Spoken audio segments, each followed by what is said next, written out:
Hola alumnos, buenas noches, ¿cómo están? Sigo extrañándolos, eso no cambia y sigo tratando de imaginarme de verdad sus rostros, aún dónde se sientan, quién está en dónde y así, bueno, me ayuda aún a preparar esta clase, estar pensando en ustedes y bueno, primeramente, bueno, en esta noche animarnos a ser fieles, a seguir fieles. Dios ha puesto en mi corazón estos días, no quiero usar la palabra carga, pero sí ese pensamiento constante de Pablo en el final de sus días en cárcel. Y esto no lo desanimó, me imagino, hubo luchas, hubo momentos difíciles, indudablemente, pero este hombre fue fiel, fiel hasta el día en que entregó su vida por el Señor Jesucristo y Dios usándolo grandemente aún desde esa prisión. Sabemos de las epístolas que escribió en la cárcel, como también el testimonio en estas mismas epístolas, como la casa del César romano había sido impactada a través de su testimonio en la cárcel. Y bueno, eso me anima a mí a seguir siendo fiel, así estemos encerrados. No es una prisión romana, es un poco mejor que una mazmorra romana. Y bueno, que Dios nos ayude a ser fieles. A recordarles también, ¿no? Que en estos días Daniel, mi hijo, en la reunión de jóvenes virtual usaba algo muy bonito que me gustó. Y él decía, bueno, cuando el pescador no puede salir a pescar, es tiempo de remendar las redes. Indudablemente en estos días Dios está trabajando con nosotros. Ha trabajado conmigo mucho. Para mí no es fácil estar encerrado, no es fácil ver a la iglesia inmovilizada, ¿verdad? ¿Me entienden? Y Dios ha tratado conmigo, ha tenido que enseñarme, recordarme, animarme y mi relación con Él tiene que fortalecerse muchísimo. Nos damos cuenta a veces dónde estamos en situaciones difíciles y es un tiempo de remendar redes, de estar nosotros con Dios y les animo a hacer lo mismo, ¿verdad? Y bueno, uh, quería también decirles, y anoté algo acá y me conocen, ¿verdad? Me río y lo he mostrado en los mensajes, a veces escribo y no me entiendo a mí mismo, pero sí animarnos a orar, ¿verdad? A estar orando, pidiéndole a Dios. Aprovechamos, le damos gracias, somos fieles, usar, ¿verdad? Esas cartas, esas epístolas, hoy en día puede ser un email, puede ser un WhatsApp, pero indudablemente Dios las usó con Pablo, lo acabo de mencionar. Entonces que aprovechemos a escribir algo, un arte que se ha perdido, pero tal vez es tiempo de recuperarla y poder escribir más que simbolitos y caritas, verdad que también los uso, no está mal, pero me refiero a pensar en alguien y escribirle una carta, compartiéndole de nuestra fe, nuestro testimonio, depende quién sea la persona que tanto hayamos hablado con ella, probablemente el mismo evangelio, pero que Dios nos use en estos días difíciles aún a través de esas cartas que podamos escribir y orar, ¿no? Orar, orar muchísimo, que Dios de verdad, pues si demora todavía su venida, tenga misericordia, sane la tierra y nos permita salir y cumplir con la gran comisión en forma física y literal hasta que Él venga. Bueno, muy bien. Esta noche vamos a estar considerando ya la lección 9. Hace 8 días veíamos ese cuadro tan lindo de Éxodo 12 y hoy vamos a estar hablando de ese testimonio de nuestra vida. Y quiero contarles una historia real. Esto lo leí en un libro, en un viaje que hice a los Estados Unidos a predicar. De hecho, en nuestra iglesia mamá, en el Templo Bautista de Tulsa, ellos tienen una casa cerquitica la iglesia. Es una casa que ellos montaron muy bonita para los misioneros o pastores que llegan a predicar. Y ahí me quedé. Y en la sala había un libro de misiones muy bonito y leyéndolo en mis ratos libres leí esta historia y quiero traer la colación al tema de hoy, anillo al dedo, van a ver. Y esta historia es de un misionero que va a una isla cerca del Pacífico y llega, ¿verdad? Como médico con su esposa. Ellos montan una clínica para tratar a los nativos de ahí y también ponen su iglesia, ¿verdad? La iglesia no es un edificio, pero la montan y ahí predican fielmente el Evangelio. A la misma vez, este hombre siembra un cultivo de piña y contrata a uno de los locales para que le ayude a cuidar las piñas. Cuando ya la cosecha iba a estar y el misionero sale esa tarde y ve sus piñas y dice, mañana desayunamos piña, cuando se levanta a coger sus piñas, las piñas no estaban. Alguien se las había robado, pensó él. Comienza el misterio alrededor de estas piñas y él molesto y quién fue el ladrón y entonces comienza de noche a espiar a ver quién es. Y bueno, finalmente, para hacer la historia breve, este hombre se entera que fue el que le ayudó a trabajar. Ahora, no se las estaba robando. En su cultura, el que labra tiene derecho a el fruto. Y entonces él se había llevado sus piñas. Pero este misionero no entendía la cultura y estaba bien molesto por sus piñas, llegando aún a comprar perros bravos para cuidar el plantío y poner cerca y, mejor dicho, hizo lo imposible y este nativo seguía insistiendo en coger sus piñas cada día. Bueno, entonces se formó la guerra por las piñas, mejor dicho, y él seguía con su hospital tratándolos y hablándoles del amor de Cristo en su iglesia y peleando por sus piñas. Y yo creo que nos podríamos identificar con él.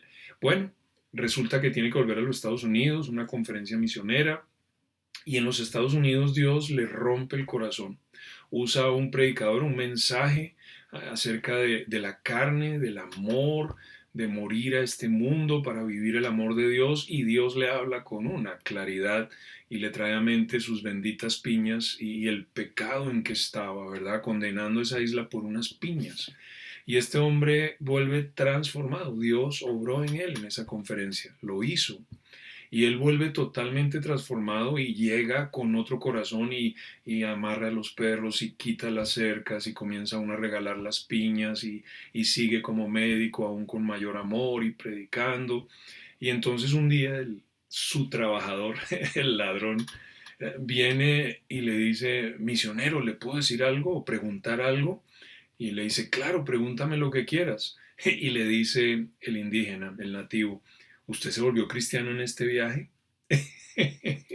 Ahora, no sé si lo entienden, se los voy a explicar, pero yo me río porque de verdad, increíble. Ellos oían lo que él predicaba y entendían y sabían lo que era ser un verdadero cristiano como Cristo, pero no lo veían en él por sus piñas. Pero ahora que vuelve impactado por el amor de Dios y comienza a manifestarlo, los indígenas pensaron que él ahora sí era de verdad cristiano. Y piénsenlo, la importancia del testimonio de nuestra vida, lo que estamos manifestando al mundo que nos rodea, a la gente que vive con nosotros, comenzando por la casa, a las naciones, ¿verdad? La empresa, el barrio, la familia, muchas veces que estamos mostrando con nuestra vida. Y yo creo que aquí y allá, todos nosotros, tarde que temprano, luchamos con nuestras piñas, lo que nos lleva a veces a dar un mal testimonio del Señor Jesucristo y no manifestar que verdaderamente somos cristianos, como decimos. La gente nos oye, nos mira, entiende lo que es ser cristiano, pero a veces no les estamos dando ese testimonio real de Cristo. Muy bien, listos, vamos a comenzar con nuestra lección. El testimonio de tu vida. Estamos discutiendo las disciplinas que tu desarrollo espiritual demanda, esas disciplinas básicas que deben estar ahí para toda nuestra vida. Recordarás que hemos dicho que estas disciplinas tienen que ver con, primeramente, la celebración diaria de una cita íntima con Dios, ¿verdad? Ahí en lectura, en oración, en meditación, en estudio de la palabra. La práctica, en segundo lugar, de la comunión fraternal cristiana, lo que aprendíamos, ¿verdad?, la última vez en la 8, y no dejando de congregarnos, ¿verdad?, sino exhortándonos y tanto más cuanto veis que aquel día se acerca. Y en tercer lugar, la presentación de tu testimonio al mundo. Ya hemos hablado algo en detalle de las primeras dos de estas disciplinas. Ahora iniciamos nuestra consideración de la última, y esta última cubrirá 3 lecciones, ¿verdad? Ser testigo no es cosa opcional para el cristiano. Ya eres testigo por el simple hecho de que la gente te está observando. No es que si quiero o no quiero ser testigo, es qué clase de testigo soy. Miren, tan pronto la gente sabe que somos cristianos, la familia, los amigos, los trabajadores con los que laboramos en nuestra empresa, tan pronto ellos escuchan que hemos creído en Cristo, tienen los ojos sobre nosotros en más formas de la que cualquiera de ustedes se puede imaginar. Cuentan la historia de un creyente carpintero, llega a Cristo, ¿verdad? Y se convierte y está ahí trabajando y mostrando su nueva vida a sus amigos. Y después de unos meses, él está clavando una puntilla y se pega en el dedo y hace... ¡ah! De inmediato, al lado, saltó uno de sus compañeros. Maldijo, lo oí, maldijo y dice que cristiano. Y gracias a Dios, otro que también estaba cerca dice, no, tú mientes, él no maldijo, él solo se chupó el dedo. Y fíjense, todos lo estaban mirando, esperando a que fallara. Nos están observando, somos testigos. Lo que Dios pide es que seas un testigo fiel. Ese es el desafío, ser fiel como testigo de Dios, porque ya lo somos. Esto requiere que testifiques con tu vida, primera lección la que vamos a ver hoy, con tu palabra y por medio del bautismo. Hablaremos en esta ocasión del testimonio de tu vida. Una vida auténticamente cristiana se ajustará a las normas establecidas en 1 Corintios 10, 31 y 32. A propósito, y ya lo saben creo, este es el versículo que deben memorizar, ¿ok? Para la próxima vez.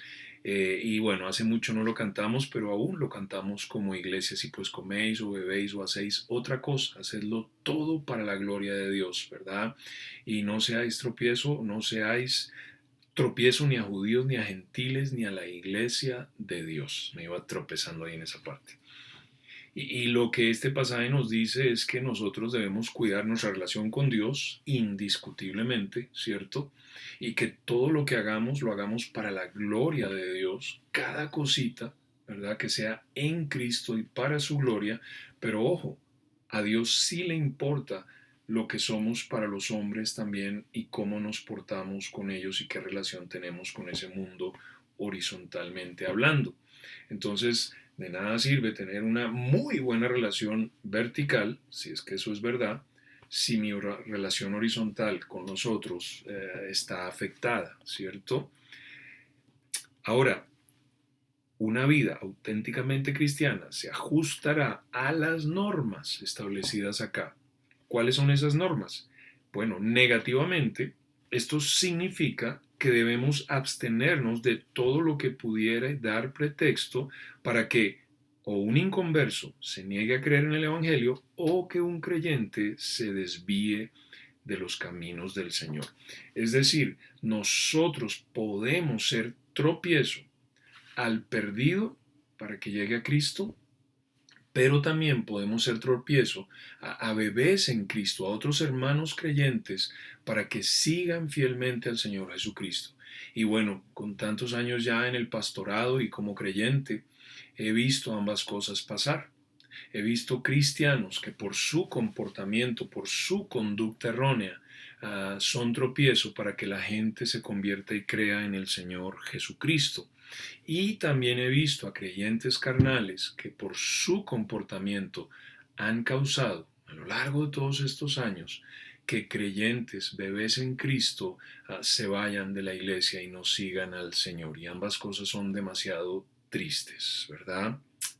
Ahora, positivamente, el otro lado, significa que debemos procurar que todo lo que hagamos glorifique a Dios.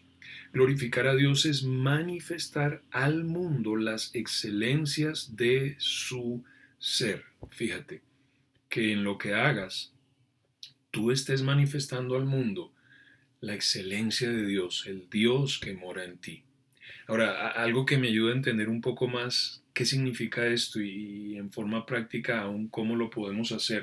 Y si vamos, ahora sí ya, con sus Biblias, si vamos a Éxodo, en el capítulo 33, Éxodo 33, perdón. Y voy a leer el 18 y el 19, noten por favor. Dice, él entonces dijo, este es Moisés y está hablando con Dios, ¿verdad? Te ruego que me muestres tu gloria. Dios, muéstrame tu gloria, ¿verdad? Y vamos a glorificar a Dios, vamos a mostrar esa gloria al mundo. Y le respondió Dios a Moisés, yo haré pasar todo mi bien, wow, delante de tu rostro, y proclamaré el nombre de Jehová delante de ti, y tendré misericordia del que tendré misericordia, y seré clemente para con el que seré clemente. Saben, manifestar la excelencia de Dios es mostrar al mundo todo su bien. Wow, todo lo bueno que Dios es. Wow, qué desafío tan increíble y no puedo evitar pensar en nuestro Señor Jesucristo mientras caminó por este mundo, manifestando la gloria de Dios, manifestando su poder, su verdad, lleno de gracia y de verdad. Un amor que no entendemos, que no conocemos en este planeta, fuera de cuando Dios nos llena con su amor el corazón. Y estamos ahí mostrando todo su bien. Entonces podemos ser tropiezo o podemos ser facilitadores a la causa del Evangelio cuando estamos mostrando lo que Dios es en verdad a través de nuestras vidas. Wow, y ahí el desafío aún leer los Evangelios, aprender de Jesús para poderle seguir y ser como Él, ¿verdad? Las escrituras subrayan la importancia del testimonio vivido tanto negativa como positivamente. Ejemplo del impacto negativo de un testimonio infiel tenemos en la vida de David. Ahora dice, por descuidar su obligación de salir al frente de los ejércitos del Señor, David se expuso a la tentación. Y lo podemos leer ahí en 2 Samuel capítulo 12, pero dice que era el tiempo en que los reyes salían a la guerra. Fíjense, ¿dónde debería estar el rey David? En la guerra, en batalla. ¿Dónde estaba? Bueno, la Biblia dice que se levantó bien tarde, casi en la tarde, dormido, dándole rienda suelta a su carne y se pone desde el balcón a considerar a una mujer desnuda, averigua quién es la esposa de uno de sus valientes. ¿Qué hace? La manda a traer, la seduce, se acuesta con ella queda embarazada. Y entonces, asustado, manda a traer a Urías, lo emborracha tratando de hacer que se acueste con su esposa. Él dice, ¿cómo voy a hacerlo? El arca de Dios, mi general, en el campo y yo aquí de parranda. Y pues entonces se ve obligado a mandarlo matar. Qué tremendo. Entonces, entendiendo un poquito la historia, dice, en consecuencia, cayó en el doble pecado de adulterio y homicidio, ¿correcto? Cuando se arrepintió por fin, porque gracias a Dios se arrepintió, Dios tuvo misericordia de él y le perdonó. Pero, fíjense, una secuela de desgracias le sobrevino como consecuencia inevitable de su pecado. Y esto es algo importante a siempre recordar, nunca olvidar. El pecado siempre trae consecuencias. ¿Nos perdona Dios? Claro que sí. Jesús ya pagó por eso en la cruz, pero el pecado trae consecuencias. Y toda aquella cadena de calamidades comenzó con esta advertencia del profeta Natán. Jehová ha remitido tu pecado. No morirás.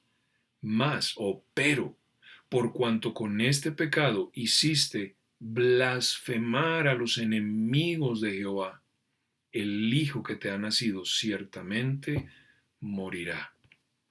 Además de quebrantar la ley de Dios, el pecado de David había denigrado el carácter de Dios.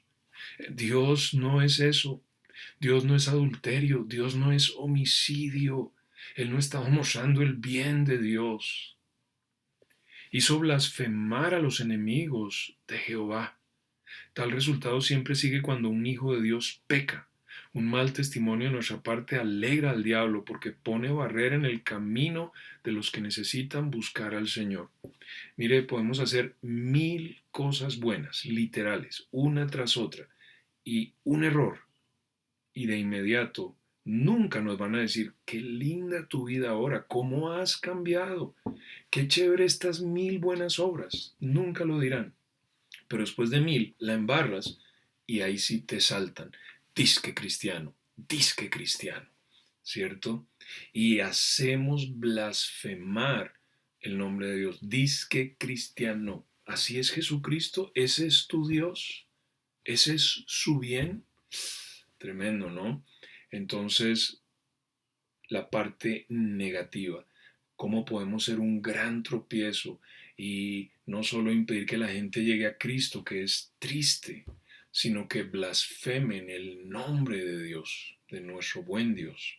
En contraste, la bondad de un testimonio positivo está recalcada en Primera de Pedro 3, 1 y 2. Habla el apóstol a mujeres cristianas cuyos maridos no eran creyentes. Estad sujetas a vuestros maridos, les dijo, para que también los que no creen a la palabra sean ganados sin palabra por la conducta de sus esposas, considerando vuestra conducta casta y respetuosa. Aprendemos aquí que la conducta diaria del creyente puede ser el factor decisivo en la evangelización. Y vamos a ir a Primera de Pedro. Vamos a leerlo, en el capítulo 3, debo decir, versículos 1 y 2. Primera de Pedro 3 y los versículos 1 y 2. Noten lo que dice aquí de la Biblia. Así vosotras mujeres, estad sujetas a vuestros maridos, para que también los que no creen a la palabra sean ganados sin palabra por la conducta de sus esposas, considerando vuestra conducta casta y respetuosa. Dios le dice a las mujeres con esposos incrédulos, los van a ganar. No, llegándoles a darles Biblia limpia cuando están enguayabados, después de que usted ha regresado a la iglesia y les predican el mensaje de ese día a los pobres borrachitos. No los van a ganar así.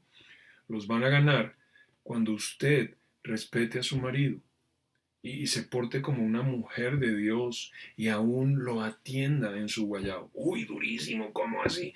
Es lo que dice. Es lo que dice. Y bueno, vamos a leer enseguida algo muy lindo, pero indudablemente, y de esto hay muchos testigos en la iglesia, más mujeres han ganado a sus esposos por su conducta casta y respetuosa, y hoy en día ellos son hombres de Dios y las aman y las respetan, que por ser canzonas y darles en la cabeza con un molinillo. Ellas siguen luchando para salvar a sus maridos y nada. Esto no quiere decir que una persona pueda ser salva sin que nadie le explique el Evangelio. Entonces, no está diciendo este pasaje, mujer, si tú te portas bien, él será salvo. Por la gracia de Dios se va a salvar. No, no es lo que significa. Y esta parte es de las más importantes. Lo que quiere decir es que hay personas que no están dispuestas a escuchar el Evangelio hasta que no conozcan de cerca a alguien cuya conducta habitual sea auténticamente cristiana. Wow, qué tremendo esto. Y pienso en José, mi discípulo de las 16 hoy en día. Y su testimonio es increíble, él muy escéptico, con muchas dudas. Y el primer paso, que fue ir a un retiro de jóvenes, lo dio, porque Dios le permitió llegar a Medellín y conocer a Óscar y a Mónica Núñez, nuestros misioneros allí, el pastor de la iglesia en Medellín. Y él cuenta cómo vio en ellos algo por primera vez que le impactó, y era que ellos vivían lo que predicaban. Piénsenlo. Y esto abrió la puerta. Y entonces él fue al retiro de jóvenes y Dios usó el testimonio de muchos en ese retiro. Y de ese retiro entonces comienza a ir los domingos. Y de ir los domingos Dios lo salvó. Y hoy ya va en las 16. ¿Cómo comenzó todo? Con una pareja que modela a Jesucristo en su hogar, en su casa. Qué bonito eso. Solo entonces se convencen de su propia necesidad espiritual y se abren para escuchar el mensaje de salvación. En otras palabras, el testimonio cristiano vivido prepara el camino para el testimonio cristiano hablado. Nuestra vida es la plataforma sobre la cual predicamos el Evangelio. Nuestro testimonio de vida, cómo vivimos y mostramos a Jesús delante de los hombres, prepara el testimonio hablado. Hace muchos años, Daniel ni había nacido, piensen. Y yo echaba gasolina ahí en Zipaquirá. Yo trabajaba para mi papá en su empresa en Zipaquirá, en Nemocón. Y entonces yo echaba gasolina en una bomba Terpel. Y yo pues me nacía, no era fabricado, muy buena persona y siempre saludando a los bomberos y siempre sonriéndoles y charlando con ellos, bajándome del carro, ayudándoles, que para mí era muy natural. Dios lo hacía en mí, no era nada del otro mundo. Y un día, uno de estos bomberos me dice, señor, o doctor Garrido, creo que ahí le dicen a uno doctor en las bombas, doctor Garrido, ¿usted qué es? Y yo le dije, ingeniero civil, porque me dijo, no, no, no, no, ¿usted qué es? Y yo dije, cristiano. Yo sabía, usted no es normal, usted es muy querido, muy especial. Y ahí uno puede hablar del Señor. Con algo tan sencillo como saludar, sonreír, preguntar por su familia, conocerlos. Para testificar positivamente con tu vida a favor del Evangelio es necesario que Cristo mismo viva su propia vida en ti. Y uno de los puntos más importantes acá está. No se trata de nosotros hacer una lista de chequeo para ser súper especiales, no, eso va a fracasar terriblemente. Se trata de que Jesucristo viva en mí su vida, que yo solo sea un instrumento para manifestar su gloria, fíjense. Recuerda lo que aprendiste en la lección 2, pero ¿cómo vive Cristo en ti? ¿Recuerdan? Por medio del Espíritu Santo. Cuando tú invitaste al Señor Jesús a entrar en tu vida, Él entró por medio del Espíritu. Así es que en el instante de tu conversión a Cristo, recibiste el Espíritu Santo y Él ahora vive permanentemente en ti. Pasajes que enseñan esta importante verdad son, y vamos a leerlos todos, pero lo entienden, ¿verdad? Lo saben muy bien, aún hemos estado hablando de eso estos días en Corintios. Morada del Espíritu, el Espíritu de Dios mora en nosotros. Y bueno, Romanos capítulo 8, vamos a leer cada uno de estos para confirmar algo que ellos se entienden, pero qué bonito leerlo. Romanos 8, versículo 9. Mas vosotros no vivís según la carne, sino según el Espíritu, si es que el Espíritu de Dios mora en vosotros. Y si alguno no tiene el Espíritu de Cristo, no es de él. Ahora, un par de cosas extras acá. Noten, en este versículo tenemos al Dios Trino. Hay gente que no cree en el Dios Trino. Aquí está el Dios Trino, porque está el Espíritu a solas, que es el Espíritu Santo. Está el Espíritu de Dios, ahí vemos al Padre, y está el Espíritu de Cristo, ahí vemos al Hijo. El Espíritu del Dios Trino, el Dios Trino, Padre, Hijo y Espíritu Santo. Y fíjate, andamos según el Espíritu si es que somos salvos, porque si no tenemos al Espíritu no somos de Él. ¿Lo captan? Entonces, al ser salvos y sabemos que somos salvos, su Espíritu está en nosotros. Gálatas capítulo 4, versículo 6. Gálatas capítulo 4, versículo 6. Ya saben, trato de ir despacio, si voy muy rápido, pausa. Gálatas 4, 6. Y por cuanto sois hijos, Dios envió a vuestros corazones el Espíritu de su Hijo, el cual clama Abba, Padre. Otra vez más, ahí está el Dios Trino, el Padre, nuestro Dios, nuestro Papá Celestial, el Hijo y su Espíritu por medio del cual su Hijo mora en nosotros. Qué bonito esto, gracias a Dios. 1 Corintios 6, 19, o ignoráis que vuestro cuerpo es templo del Espíritu Santo, el cual tenéis en vosotros. Perdón, no. Se me olvidó, qué vergüenza con ustedes, pero no lo quiero decir mal. Cuando no me acuerdo, lo busco mejor porque no me quiero inventar nada. Dice, o ignoráis que vuestro cuerpo es templo del Espíritu Santo, el cual está en vosotros, el cual tenéis de Dios y que no sois vuestros. Y sabemos que es verdad. Y Efesios, en el capítulo 1, Efesios 1. También muy clara la enseñanza acá en Efesios 1, 13 y 14 dice, en él también vosotros, habiendo oído la palabra de verdad, el evangelio de vuestra salvación, y habiendo creído en él, fuisteis sellados con el Espíritu Santo de la promesa, que es las arras de nuestra herencia hasta la redención de la posesión adquirida para alabanza de su gloria. Y qué bonito esto, es decir, Él viene y nos sella, y el sello de nuestra salvación hasta el día de la redención es el mismo Espíritu Santo de Dios que está en nosotros, que hemos recibido al creer en Jesucristo. Muy bien. Ahora bien, el Espíritu Santo mora en ti con el propósito de glorificar a Cristo. Miren Juan 16, este pasaje es tan importante porque nos deja saber cuál es la oficina del Espíritu Santo, es decir, cuál es su tarea a realizar, cuál es su trabajo principal, y lo declara muy claramente. 16:14 dice, hablando del Espíritu, desde el 13, Pero cuando venga el Espíritu de verdad, Él os guiará a toda la verdad, porque no hablará por su propia cuenta, sino que hablará todo lo que oyere, y os hará saber las cosas que habrán de venir. Él me glorificará, fíjense, Él me glorificará, porque tomará de lo mío y os lo hará saber. Es decir, con el propósito de usarte como instrumento para manifestar al mundo las excelencias de Jesús. Él me glorificará.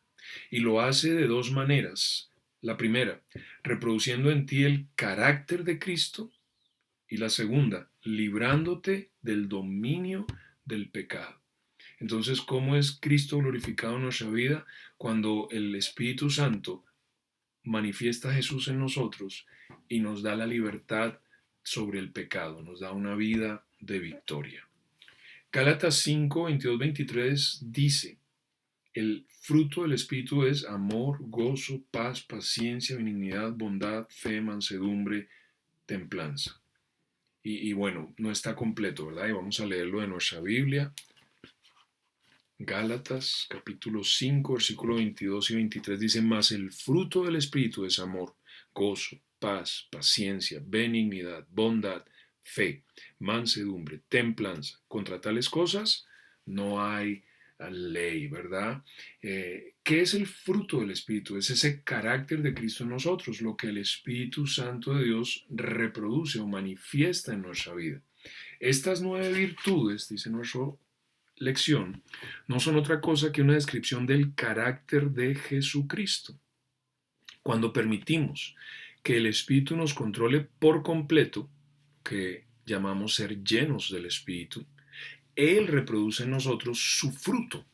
Es decir, por medio de nuestras vidas diarias, el Espíritu manifiesta al mundo el carácter de Cristo mismo. Y en estas mismas condiciones el Espíritu también nos libera del dominio de nuestra naturaleza pecaminosa carnal. Como dice Romanos 8:2, la ley del Espíritu de vida en Cristo Jesús nos ha librado de la ley del pecado y de la muerte. Es decir, cuando andamos en la llenura del Espíritu Santo, Cristo viviendo su vida en nosotros, no vamos a entregarnos a la carne ni al pecado. No va a pasar. ¿Cierto? Uno lee Efesios y Colosenses y la llenura del Espíritu Santo y la llenura de la palabra en nuestras vidas nos da alabanza en el corazón, acción de gracias y esas 9 características, ¿cierto? Ahí no hay ley, no hay nada que sea pecado, ¿verdad? Nada está contra la ley de Dios allí. Muy bien. En una palabra, para testificar positivamente a favor del Evangelio por medio de tu vida, necesitas ser lleno del Espíritu. Y vamos a confirmar aquí cerquita en Efesios 5, el 18, lo que les decía enseguida, ¿verdad? Y voy a leer un poquito más para que vean. Dice, no os embriaguéis con vino en lo cual hay disolución, antes bien sed llenos del Espíritu, hablando entre vosotros con salmos, con himnos y cánticos espirituales, cantando y alabando al Señor en vuestros corazones, dando siempre gracias por todo al Dios y Padre en el nombre de nuestro Señor Jesucristo. Y yo leo esto y veo tan difícil andar en pecado después de leer estos versículos y lo que el Espíritu produce en nuestra vida. Ahora, ya lo entienden de alguna manera, pero en esta clase es uno de los puntos también bien importantes y es este, para que lo seas, cómo ser lleno del Espíritu, ¿verdad? Tienes que hacer 4 cosas. ¿Cuáles son? Bueno, ante todo, tienes que desear que el Espíritu te haga más semejante a Cristo en tu carácter y conducta. Bueno, es entender que la barra es Cristo, que la meta es el Señor, que no soy yo, que me falta mucho, y que la única forma en que voy a llegar a ser como Él es, como aprendíamos en Corintios estos domingos, a través de la obra del Espíritu Santo en mi vida, con su palabra, ¿cierto? Pero tengo que desearlo. No solo ser lleno para ser bacano y que todos me digan, ay, ¿usted qué es? No, sino lleno, ¿verdad? Para darle la gloria a Dios, para que Jesucristo sea formado en mí y que ya no viva yo, más viva Él. Luego tienes que confesar a Dios y abandonar cualquier pecado que esté interrumpiendo tu íntima comunión con Él. Él es un Dios santo. Y si estamos entregados al pecado, si hay pecado no confesado, va a ser bien difícil que su espíritu nos llene. La confesión juega un papel fundamental en la llenura del Espíritu Santo. Hacer ese ejercicio de pedirle a Él nos recuerde, nos convenza de lo que hemos hecho mal y aplicar 1 Juan 1:9 a nuestras vidas para confesar y obtener ese perdón y limpieza. Enseguida tienes que someterte por completo a la voluntad divina, ¿cierto?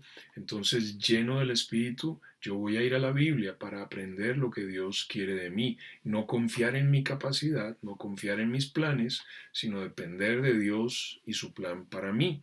Y por último, tienes que rechazar toda confianza en ti mismo para depender únicamente del poder y la dirección del Señor, esa dependencia de que hablábamos en la lección 2, si lo recuerdan bien, dependiendo plenamente de Dios, su poder, su palabra, su propósito.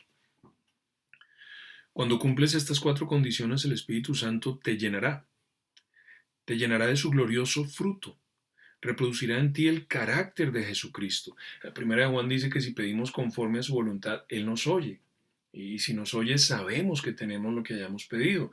Yo les pregunto, alumnos, ¿es la voluntad de Dios que yo sea lleno de su Espíritu? Sí, ¿verdad? Efesios 5:18, sed llenos del Espíritu. Entonces, si yo me limpio y le clamo me llene de su Espíritu, ¿qué pasará? Dios me llenará. También te llenará de su poder, librándote del dominio de tu naturaleza pecaminosa carnal. Como decía Romanos, en la ley del Espíritu, en la ley de la gracia, pues vencemos la ley del pecado, ¿cierto? Como cuando estamos en un avión, la aerodinámica vence la gravedad. Si ese avión deja la ley de la aerodinámica, ¡pah!, se va a desplomar como una piedra. Entonces, si estamos en la ley del Espíritu y de la gracia, pero si la dejamos, la ley de la carne siempre nos va a mandar para abajo. Entonces la gente observará en ti un carácter y una conducta auténticamente cristianos. Habrás testificado fielmente con tu vida. Sí, ellos verán mi luz, mis buenas obras y van a glorificar al Padre como aprendíamos ayer. Tal testimonio será un instrumento del Espíritu para convencer a otras personas de su necesidad espiritual y para disponerlas a escuchar favorablemente el mensaje de salvación. Qué tremendo esto, pero Dios usa el testimonio de mi vida para tocar los corazones, la misma conciencia de la gente sin Cristo y que vean su necesidad y quieran a Jesús. ¡Wow! Facilitador de la causa del Evangelio. De esta manera tu testimonio cristiano vivido habrá preparado el camino para tu testimonio cristiano hablado, ¿verdad? Y wow, Juan capítulo 1, un pasaje que me impacta a mí, versículo 4. Juan 1, versículo 4. En él estaba la vida, y la vida era la luz de los hombres. Y bueno, mucho ahí, varias formas de verlo, y creo que todas válidas, que lo mediten. Pero fíjense, esa parte final dice, y la vida era la luz de los hombres. O sea, ¿cómo alumbro yo? ¿Cómo hago para hacer luminar en el mundo? Con mi vida, con mi vida. Una vida auténticamente cristiana. Y ahí está la luz de los hombres. Qué bonito eso, ¿verdad? En nuestra próxima lección hablaremos del testimonio de tu palabra, pero eso es en 15 días Dios mediante. Ahora, recuérdenlo, ¿no? Y aún anótenlo por ahí. Yo lo tengo aquí en esta parte final, pero vale la pena hacerlo. Para ser lleno del Espíritu, 4 cosas. ¿Recuerdan? Primera, desear que el Espíritu Santo me conforme a Jesús. Segunda, confesar y abandonar cualquier pecado. Clave. Tercera, someterme a la voluntad divina y aún pedir su llenura, pleno de fe. Cuarta, depender 100% del Señor y no de mí mismo. Y ahí vamos a estar en la llenura del Espíritu diciendo ese testimonio claro del Señor Jesucristo. Muy bien, vamos a nuestro cuestionario. ¿Listos a nuestro cuestionario? Primero, para ser un testigo fiel, ¿cómo debes testificar? Bueno, con mi vida, con mi palabra y por medio del bautismo. Ahora yo sé que ya todos nos bautizamos, tranquilos, pero mi vida y mi palabra. Según 1 Corintios 10, 31 y 32, ¿cuáles son las normas para una vida que sea auténticamente cristiana? Y son 2, ¿verdad? Negativa y positiva. Negativamente, que debemos abstenernos de todo lo que pudiera dar pretexto para que un inconverso se niegue a creer en el Evangelio y para que un creyente se desvíe de los caminos del Señor, ¿cierto? No seáis tropiezo ni a judíos ni a gentiles, hablando de la gente sin Cristo, y ni a la iglesia de Dios, de los creyentes. Positivamente, queremos procurar que todo lo que hagamos glorifique a Dios. Si pues coméis o bebéis o hacéis otra cosa, hacedlo todo para la gloria de Dios. ¿Qué significa glorificar a Dios? Significa manifestar al mundo las excelencias de su ser. Y anoten ahí al ladito, todo su bien, todo su bien, lo bueno que Él es. ¿Cuál fue el impacto negativo del testimonio infiel de David? Tristemente, ¿no? Con su pecado hizo blasfemar a los enemigos de Dios. ¿Pasa lo mismo cuando tú y yo pecamos? Sí, ¿verdad? Sí. Disque cristiano, eso es blasfemar el nombre de Dios.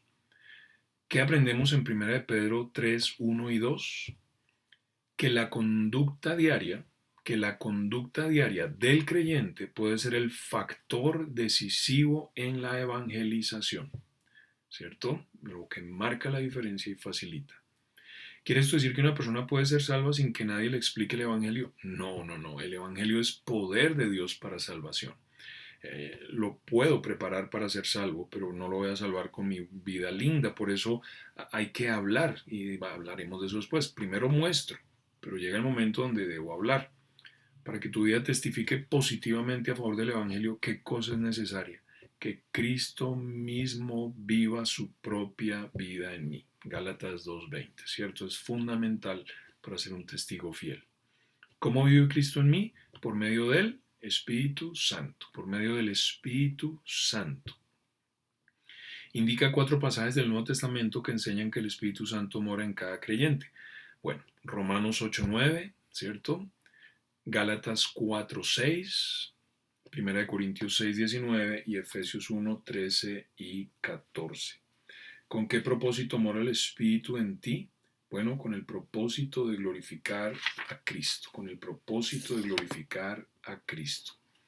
¿De qué manera te usa el Espíritu como instrumento para manifestar al mundo las excelencias de Jesús? Ok, reproduciendo en mí el carácter de Cristo. Y segundo, librándome del dominio del pecado. Y fíjense, si soy libre del pecado, pues estoy manifestando a Jesucristo, el que venció el pecado.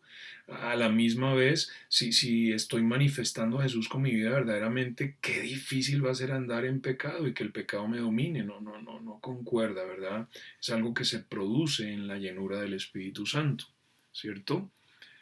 ¿Qué cosa es el fruto del Espíritu? Una descripción del carácter de Jesucristo. Una descripción del carácter de Jesucristo. Para ser lleno del Espíritu, Efesios 5:18, ¿qué tienes que hacer? 4 cosas, ¿verdad? Desear que el Espíritu me haga más semejante a Cristo en mi carácter y conducta. Desear que Él me conforme a Jesucristo.